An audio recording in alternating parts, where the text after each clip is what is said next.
नमस्कार, स्वागत है आप सभी का बाजार आज और कल में। मैं हूं स्वाति रायना। इस शो में हम आपको बताएंगे बाजार में आज का पूरा एक्शन, साथ ही कल के लिए क्या रखें अब आप स्ट्रैटेजी। हमारे साथ शो में शामिल होंगे जी बिजनेस के मैनेजिंग एडिटर अनिल सिंह भी, इनसे करेंगे बातचीत। साथ ही हमारे साथ आज है कोटक सिक्योरिटीज के श्रीकांत चौहान। श्रीकांत जी, स्वागत है आपका शो में। और पूरी रिसर्च टीम कुशल से जानेंगे आज के बाजार का हाल, साथ ही उनसे लेंगे ऑटो सेक्टर की भी खबर। रिजर्व बैंक की पॉलिसी में क्या रहा खास, जानेंगे देवांशी से। आशीष से जानेंगे बीएसई का शेयर लगातार क्यों भाग रहा है, और मानसी बताएंगी क्या है डीएलएफ का मेगा प्लान। बातचीत अपने सहयोगियों से करें उससे पहले आज के बाजार पर एक नजर डाल लेते हैं। ओमिक्रॉन की चिंता घटने, मजबूत ग्लोबल संकेत और क्रेडिट पॉलिसी से खुश होकर आज बाजार ने सरपट दौड़ लगाई। लगातार दूसरे दिन बढ़त पर ही बंद हुए। निफ्टी करीब 300 अंक उछलकर 17,470 पर बंद हुआ। सेंसेक्स ने 1000 पॉइंट की छलांग लगाई। निफ्टी बैंक करीब 750 अंक चढ़कर 37,300 के पास बंद हुआ। सभी सेक्टर इंडेक्स में हरियाली ही नजर आई।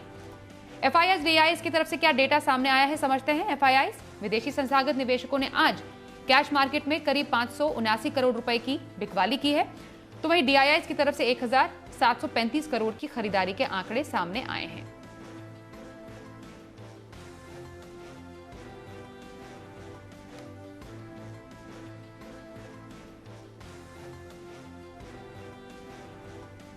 आइए अब अनिल जी से समझते हैं एडिटर्स टेक में कि आज बाजार में इतनी बड़ी तेजी क्यों आई। तेजी के 3 बड़े कारणों के साथ भारतीय बाजारों में आज दमदार शुरुआत हुई, और सबसे पहला और सबसे बड़ा कारण यह था कि दुनिया भर में ओमिक्रॉन का खतरा थोड़ा सा कम होता हुआ दिखा है।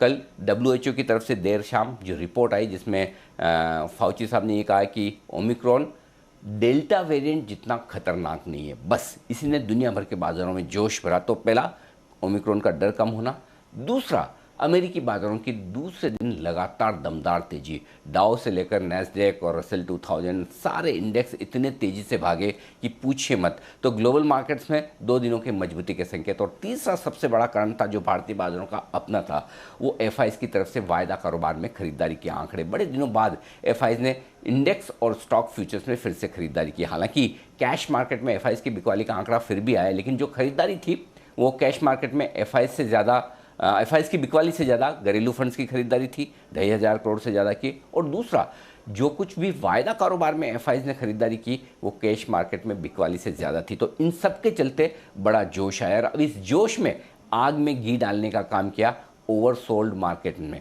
काफ़ी हद तक ज़बरदस्त बाजार गिर चुके थे, शॉर्ट पोजीशन ज़बरदस्त बनी हुई थी, और आज ये शॉर्ट पोजीशन फिर से ट्रैप होती हुई दिखी। इसलिए जहां खुले बाजार वहीं से पीछे मुड़कर नहीं देखा, और दिन के उच्चतम स्तरों पर जाकर बंद होने में कामयाब रहे। चौतरफा खरीदारी थी। आज सारे के सारे सेक्टर्स हरे निशान में बंद हुए। इससे आप अंदाजा लगा सकते हैं कि बाजार में खरीदारी का जोश कितना था, और दिन के हाईएस्ट पॉइंट के आसपास ही जाकर निफ्टी और बैंक निफ्टी बंद होते हुए दिखे, और ये खरीदारी मिड कैप और स्मॉल कैप शेयरों में भी फैलती हुई दिखी। तो ओवरऑल कह सकते हैं कि लंबे समय बाद एक बार फिर से भारतीय बाजारों में बड़े दमदार एक्शन वाला, बड़े जोश वाला ट्रेडिंग सेशन रहा।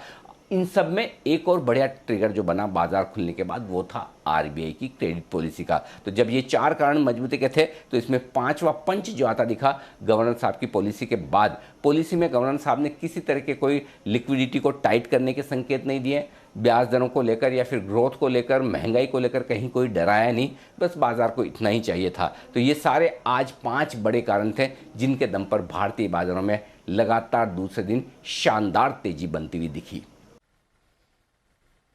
चलिए आज के बाजार पर हाल जाना, श्रीकांत चौहान का रुख कर लेते। श्रीकांत जी, आज के बाजार पर आपकी राय, साथ ही कल के लिए कौन सी स्ट्रैटेजी बताएंगे, और हफ्ते भर का नजरिया कहां? बिल्कुल। देखिए, वैसे आज के दिन में जो हमने तेजी देखी है उसमें सबसे बड़ी बात ये थी कि मार्केट जो गैप अप खुला विदेशी जो भी न्यूज़ फ्लो था उसके बाद जो मार्केट ने तेजी बनाई, वो मुझे लगता है कि ज़्यादा से ज़्यादा उसमें शॉर्ट कवरिंग थी। और साथ ही साथ अगर आप कल के एफआई के फिगर्स देखेंगे एफएनओ की साइड की तरफ के, तो वहाँ पे भी उन्होंने काफ़ी अच्छी लॉन्ग पोजीशन बनाई थी। तो अगर ब्रॉडर स्केल पे अगर देखा जाए तो मार्केट में जो तेजी बनी, it is because of short covering, it is because of FIIs का एक स्पेसिफिक इंटरेस्ट था। नो डाउट कि उन्होंने कैश में बेचा है 500 करोड़ का, लेकिन अगर आप एफएनओ में देखेंगे तो उनके जो मूव्स है, उनकी जो पोजीशंस बनती है, उसी के बेसिस पे मार्केट में हमने एक मूवमेंट देखा है पिछले 7 या 8 दिनों से। साथ ही साथ हमें लगता है कि मार्केट ने जो रफ्तार पकड़ी है उसमें अगर मार्केट 17,500 के लेवल्स को अगर छूता है तो वहाँ पे काफ़ी बड़ा रेजिस्टेंस है। और अगर इसे अगर वो एब्जॉर्ब कर लेता है, जो नेक्स्ट उसके बाद के नेक्स्ट लेवल्स आएंगे 17,700 के, तो हमें लगता है कि शायद ये एक्सपायरी 17,700 के करीब जाते हुए दिखाई देगी। और अगर कोई भी करेक्शन अगर आता है तो आज की जो गैप अप ओपनिंग थी 17,250 के करीब की, वहां पे मार्केट के लिए काफी बड़ा सपोर्ट है। तो कोई भी करेक्शन अगर यहाँ से अगर आता है तो बिल्कुल 17,200 के स्टॉप लॉस के साथ 17,300 के करीब हम मार्केट में पोजीशंस बना सकते हैं। जी, और कल के लिए इंट्राडे पिक और हफ्ते भर का नजरिया कहां पर रख सकते हैं श्रीकांत जी? बिल्कुल, तो देखिए वहां पे हमें लगता है कि सीमेंट स्टॉक्स में एक अच्छी तेजी बनी है और ACC, Ambuja, UltraTech, Shri cement सब में अच्छी तेजी बनी थी। हमें लगता है कि अल्ट्राटेक सीमेंट को लॉन्ग किया जा सकता है, जो करंट लेवल्स पे 7450 के करीब ट्रेड कर रहा है। यहाँ पे हम स्टॉप लॉस रखेंगे 7,380 का और हम टारगेट्स रखेंगे 7,600 के। साथ ही साथ हमें लगता है कि अगर वीकली बेसिस पे अगर कोई ट्रेड अगर लेना है तो प्राज इंडस्ट्रीज पे ट्रेड लिया जा सकता है, क्योंकि यहाँ पे हमने एक हल्की सी बढ़त देखी है, लेकिन इसमें काफी अच्छा स्ट्रेंथ है। डिलीवरी बेस जो बाइंग है वो बढ़ते जा रही है। तो करंट लेवल से अगर एक वीकली बेसिस पे यानी यहाँ से 6 से 7 दिनों का अगर नजरिया रखना है तो हमें लगता है कि प्राज इंडस्ट्रीज को लॉन्ग करके चले, 315 का स्टॉप लॉस रखे और टारगेट्स रखे कम से कम 375 से लेकर 380 के। तो 315 के स्टॉप लॉस के साथ प्राज इंडस्ट्री को खरीदा जा सकता है। बिल्कुल, चलिए आगे बढ़ते हैं। आरबीआई पॉलिसी की बड़ी बातें क्या रही आज? स्थिर रखा गया है दरों को। देवांशी से समझते हैं। देवांशी, क्रेडिट पॉलिसी में क्या रहा है इस बार खास? जी बिल्कुल, आप देखिए इस बार जैसे कि अनुमान था आरबीआई की पॉलिसी में कोई सरप्राइजेस देखने नहीं मिले। सारे के सारे ब्याज दरों में भी कोई बदलाव नहीं किए गए। रेपो रेट 4% पर और रिवर्स रेपो रेट को 3.35% पर बरकरार रखा गया। अकोमोडेटिव रुख भी जारी था। हालांकि ओमिक्रॉन को लेकर थोड़ी सी चिंता जरूर बनती हुई दिख रही है। हालांकि ये ग्लोबल इश्यू है और ये भी माना जा रहा है कि सप्लाई की तरफ से थोड़ी सी दिक्कतें हो सकती है, थोड़ी सी अनिश्चितता जरूर है, लेकिन ग्रोथ यहाँ पे बरकरार रखा गया है। इसी के चलते आप देखिए जो सीपीआई का आने वाले तिमाही के लिए जो अनुमान है उसमें से थोड़े से बदलाव किए गए हैं। सीपीआई जो क्वार्टर 3 का अनुमान है उसको 4.5 से बढ़ाकर 5.1% किया गया है। क्वार्टर 4 के लिए 5.7% का अनुमान दिया गया है। हालांकि अगर आप FY22 का अनुमान देखें तो उसमें कोई बदलाव नहीं किया गया है, 5.3% पर बरकरार रखा है। साथ ही अब देखिए क्वार्टर 1 FY23 और क्वार्टर 2 FY23 के लिए 5% के सीपीआई का अनुमान दिया है। अगर दूसरी तरफ जीडीपी ग्रोथ की बात करें तो अनुमान यही है कि 9.5% पर उन्होंने बरकरार रखा है। उनका ये कहना है कि क्वार्टर 3 में करीब 6.6% तक का जीडीपी का अनुमान है और क्वार्टर 4 में करीब 6% के जीडीपी का अनुमान लगाया गया है। क्वार्टर 1 FY23 के लिए 17.2% तक का अनुमान है जीडीपी का, तो जीडीपी 9.5% FY22 के लिए बरकरार रखा है। हालांकि थोड़े से चेंजेस सीपीआई पे ज़रूर किए गए हैं। लिक्विडिटी की अगर बात करें तो उम्मीद यही लगाई गई थी कि जो सरप्लस लिक्विडिटी है उसको कम करने पर फोकस किया जाएगा और वैसे ही आप देखिए VRRR के ज़रिए जो सरप्लस लिक्विडिटी है उसको कम करने की लगातार कोशिश होती हुई दिख रही है। लेकिन आप देखिए जो फोकस था इस बार की भी आरबीआई की पॉलिसी में वो ग्रोथ पर था। आने वाले समय में जिस तरह से इकोनॉमी में सुधार होते हुए दिख रहे हैं, जो लिक्विडिटी है उसकी कमी नहीं होगी, ये गवर्नर जी का कहना था और ग्रोथ पे पूरा फोकस है। शुक्रिया देवांशी पूरी जानकारी देने के लिए। अब आपको बता दें कि बीएसई का शेयर दमदार उछाल के साथ रिकॉर्ड स्तर छू चुका है। आखिर तेजी के कारण क्या है, जानते हैं आशीष से, बताइए। देखिए पिछले एक महीने में स्टॉक ने 40% और एक साल में देखें तो 246% का शानदार रिटर्न दिया और इस तेजी के पीछे देखें तो काफ़ी सारे कारण हैं।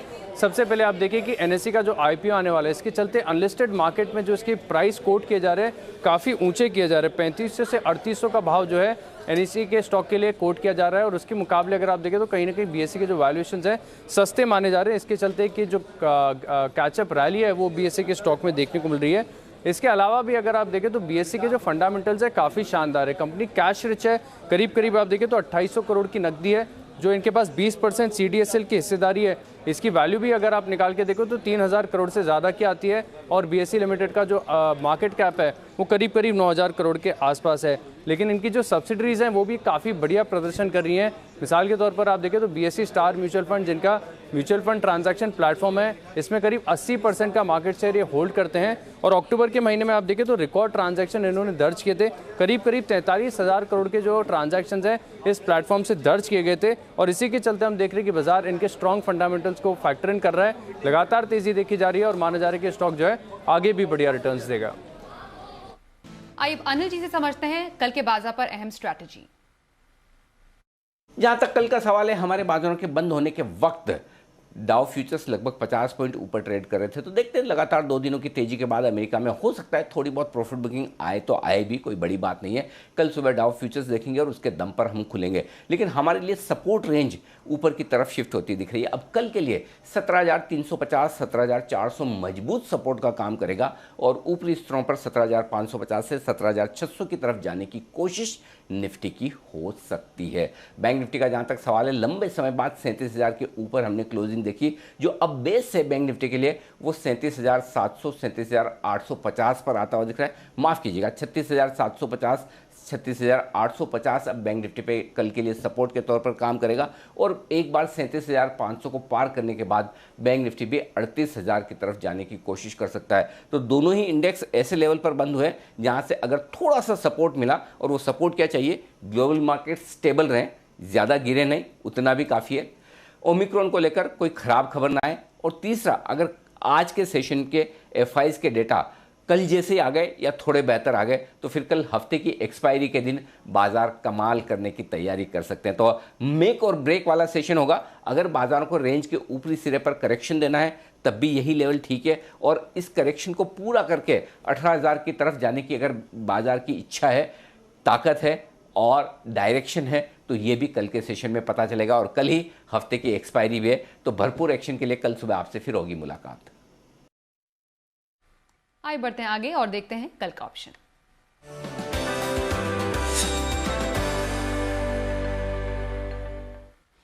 मोतीलाल ओसवाल के चंदन तापड़िया का स्वागत करते हैं। चंदन जी वेलकम, बताइए कल के लिए ऑप्शन स्ट्रैटेजी कहां?